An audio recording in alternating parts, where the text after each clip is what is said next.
I watched in horror as red wine splashed across my white wedding dress. The entire ballroom went silent. An elderly blonde woman stood there with an empty glass and a cruel smile. But what my billionaire groom did next, nobody saw it coming, especially not me. Hey everyone, it's Natalia here. Before I tell you what happened that day, I need you to promise me something. Stay until the very end because the final twist will completely change everything you think you know about this story. Trust me, you don't want to miss what happens in the last 2 minutes, so let me take you back to that morning. It was supposed to be the happiest day of my life. I woke up in a luxury hotel suite with floor-to-ceiling windows overlooking the city. My bridesmaids were buzzing around me, makeup artists and hairstylists working their magic. The champagne was flowing, everyone was laughing, and I remember thinking that maybe, just maybe, I actually belonged in this world. You see, I'm not from money. I grew up in a small apartment with my single mom who worked 2 jobs just to keep us afloat. I never imagined I'd be marrying someone like Daniel, a billionaire entrepreneur who built his empire from the ground up. We met 2 years ago at a charity event where I was working as a volunteer coordinator. He spilled coffee on my shirt. I laughed it off, and somehow that turned into a conversation that lasted 4 hours. He didn't tell me about his wealth at first. I just knew him as this incredibly kind, funny man who listened to me like I was the most interesting person in the world. The wedding venue was something out of a fairy tale. Crystal chandeliers hung from vaulted ceilings, thousands of white roses and peonies decorated every corner, and a string quartet played softly as guests arrived. There were at least 300 people there, most of whom I'd never met before. Daniel's world was filled with business moguls, celebrities, old money families, and people whose names you'd recognize from magazine covers. I felt like an imposter in my own wedding. My side of the guest list was tiny compared to his. My mom, a few close friends, some cousins. That was it. Everyone else belonged to his universe, a universe I was still learning to navigate. But then there was her, Mrs. Patricia Ashworth, an elderly woman with perfectly coiffed blonde hair, designer clothes that probably cost more than my childhood home, and an air of superiority that made everyone around her shrink a little. She'd known Daniel's family for over 40 years. She was practically royalty in their social circle. When I first met her 3 months before the wedding, she looked me up and down like I was something she'd scraped off her shoe. She asked about my family, my education, my background, and every answer I gave seemed to disappoint her more. Daniel told me not to worry about it, that Patricia was just protective and set in her ways, but I could see it in her eyes. She didn't think I was good enough for him. The ceremony itself was beautiful. I walked down that aisle on my mom's arm, tears streaming down both our faces, and when I saw Daniel waiting for me at the altar, everything else faded away. His eyes were glistening too. We exchanged vows that we'd written ourselves, promising to love each other through everything life threw at us. And I meant every single word. The reception started perfectly. We had our first dance, cut the cake, and I was actually starting to relax. I'd managed to have pleasant conversations with several of Daniel's friends, and some of them seemed genuinely happy for us. Maybe I'd been worrying for nothing. Maybe I could actually fit into this world after all. Then the toasts began. Daniel's best friend spoke first, sharing funny stories that had everyone laughing. My maid of honor went next, getting emotional as she talked about our friendship. And then Patricia stood up. She didn't ask permission. She simply rose from her seat at the head table, tapped her champagne glass with a fork, and the entire room fell silent. People respected her. They listened when she spoke. She was that kind of woman. Someone brought her a microphone, and she smiled this sweet, grandmotherly smile that didn't reach her eyes. "Good evening, everyone," she began, her voice smooth and refined. "I've known the Groom's family for longer than most of you have been alive. I've watched Daniel grow from a boy into the remarkable man he is today." She paused, looking around the room. "Which is why I feel it's my duty to speak the truth tonight." My stomach dropped. Something in her tone shifted. The sweetness curdled into something sharp. "You all see this beautiful bride, this fairy tale wedding, and you think it's a love story. But I've done my research. I've looked into Natalia's background. A girl from nowhere, with nothing, who suddenly finds herself engaged to a billionaire. Convenient, isn't it? The room was so quiet you could hear people breathing. I felt like I couldn't move, couldn't speak. My face was burning. I have evidence, she continued, reaching into her purse and pulling out some papers. Evidence of the kind of person she really is. A gold digger who saw an opportunity and took it. She refused to sign a prenuptial agreement because she's planning to take everything from him. That was a lie. Daniel never even asked me to sign a prenup. He said he didn't believe in them, that marriage was about trust. But before I could say anything, before I could defend myself, Patricia walked toward me. She was holding a glass of red wine. And I knew what was about to happen, but I was frozen in place. She stood right in front of me, looked me dead in the eye, and said, "This is what I think of fortune hunters who prey on good men." Then she tilted that glass, and I watched the wine pour out in slow motion. It splashed across my chest, soaking into the white lace, spreading like blood across the bodice of my dress. The red stain grew and grew, ruining the gown I'd dreamed about since I was a little girl. Gasps echoed through the ballroom. Someone screamed, but Patricia just stood there with that empty glass and a satisfied smile on her face, like she'd just performed some noble act of justice. I looked down at my ruined dress, at the wine dripping onto the floor, and I felt tears burning behind my eyes. But I refused to cry. I refused to give her that satisfaction. I looked up, searching for Daniel, needing him to say something, to do something. He was standing about 10 feet away, and his face was unreadable. Was he angry at her? Or did he believe what she'd said? The silence stretched on forever. Every single person in that ballroom was staring at us, waiting to see what would happen next. Patricia turned to face Daniel, her chin held high like she expected him to thank her for exposing me, but then Daniel started walking. Not toward me, toward her. Each step was measured, controlled, and something about his calm demeanor was more terrifying than if he'd been shouting. He stopped right in front of Patricia, so close that she had to tilt her head back to look at him. And when he spoke, his voice was quiet. But in that silent room, everyone heard every word. "Patricia," he said, and there was something in his tone that made her confident expression falter. "You've made a terrible mistake tonight." He turned to address the entire room. "Everyone here knows Patricia Ashworth. You respect her, you trust her. You've done business with her family for generations. But what you don't know is that for the past 15 years, she's been blackmailing my family." The room erupted in shocked whispers. Patricia's face went pale. "That's a lie," she hissed, but her voice shook.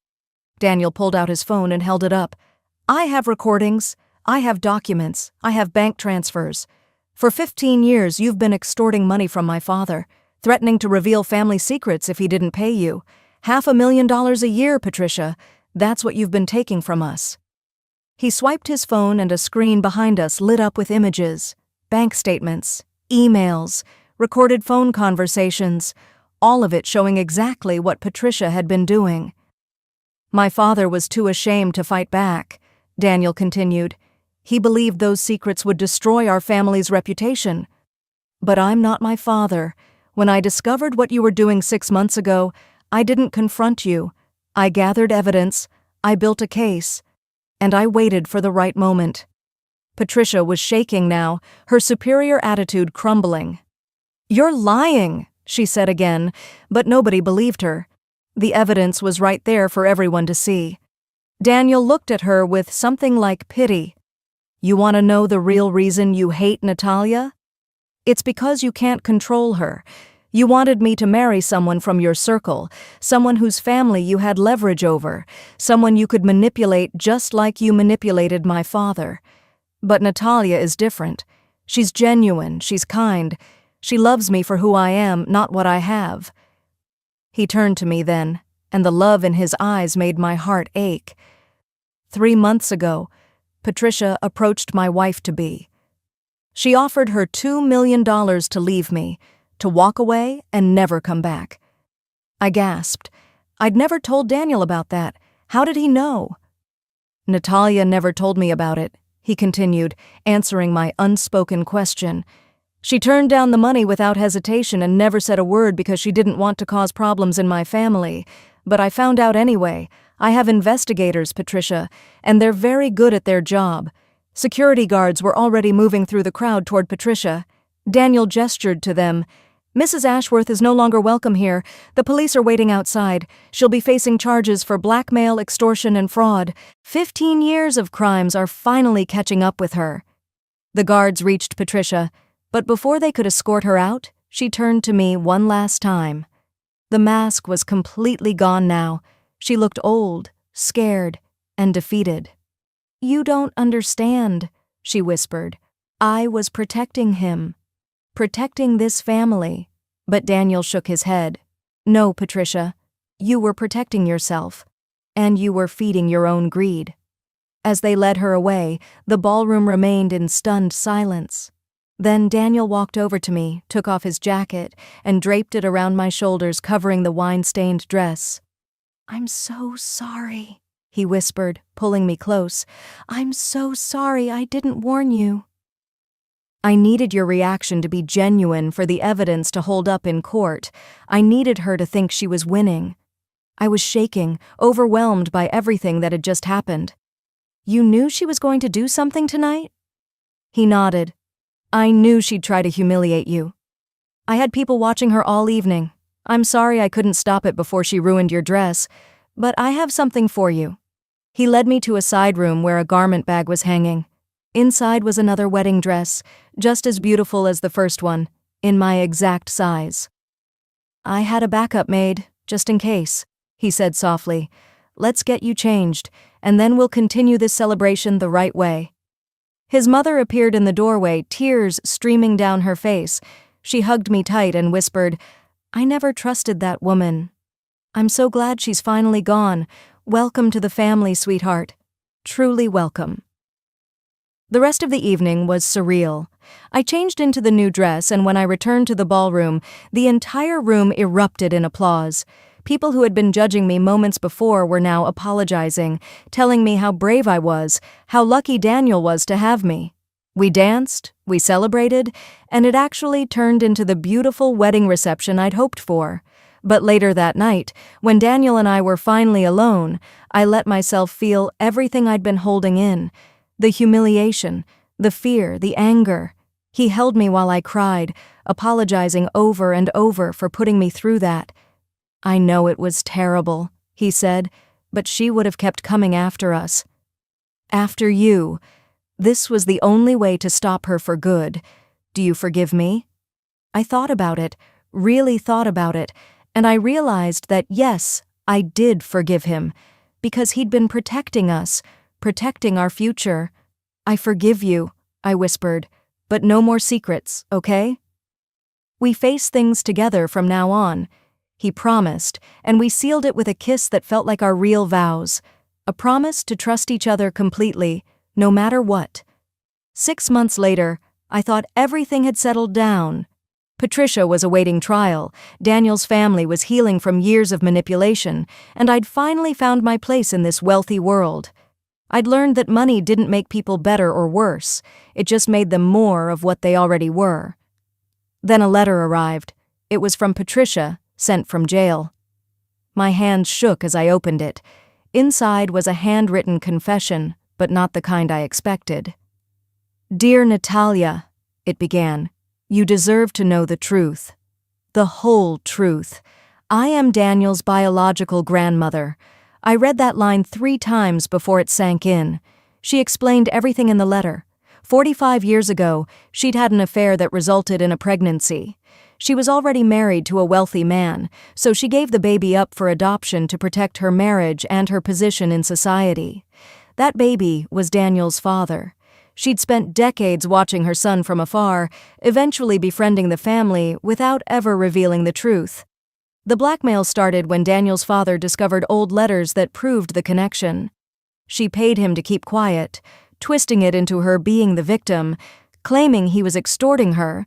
But really, she was paying for his silence about her secret, everything she'd done, the control, the manipulation, even trying to choose Daniel's wife, it all came from this twisted sense of ownership over a family that didn't even know she was part of it. I sat there with that letter for hours, trying to process it all. When Daniel came home, I showed it to him. I watched his face go through every emotion: shock, disbelief, anger, sadness. "My grandmother," he whispered, "all this time." We talked late into the night about what it meant, about whether we should tell his father, about whether Patricia deserved forgiveness or just pity.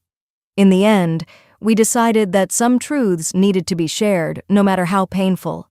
Daniel's father deserved to know where he came from, and maybe, just maybe, there could be some kind of healing. Not for Patricia's sake, but for everyone else who'd been caught in her web of secrets. Looking back now, I realize that wedding day taught me something important. Love isn't just about the beautiful moments. It's about standing together when everything falls apart. It's about trust, even when that trust is tested. It's about choosing each other, again and again, no matter what the world throws at you. Daniel could have let Patricia's accusations stand. He could have doubted me, but he didn't. He fought for us in the most spectacular way possible, and yeah, maybe he should have warned me about what was coming. Maybe there was a better way to handle it. But in that moment, when everyone was watching, when my reputation was on the line, he proved that he was truly mine, and I was truly his. If this story taught me anything, it's that love shows itself most clearly in the darkest moments. What would you have done in my position? Would you have forgiven your partner for not warning you? Drop your thoughts in the comments below, and if you want to hear about what happened during the trial and the even crazier revelation that came after, hit that subscribe button and turn on notifications. Part 2 of this story is coming soon, and trust me, you won't believe where this journey takes us next. Thanks for watching, and remember, things aren't always what they seem in the world of the ultra-wealthy.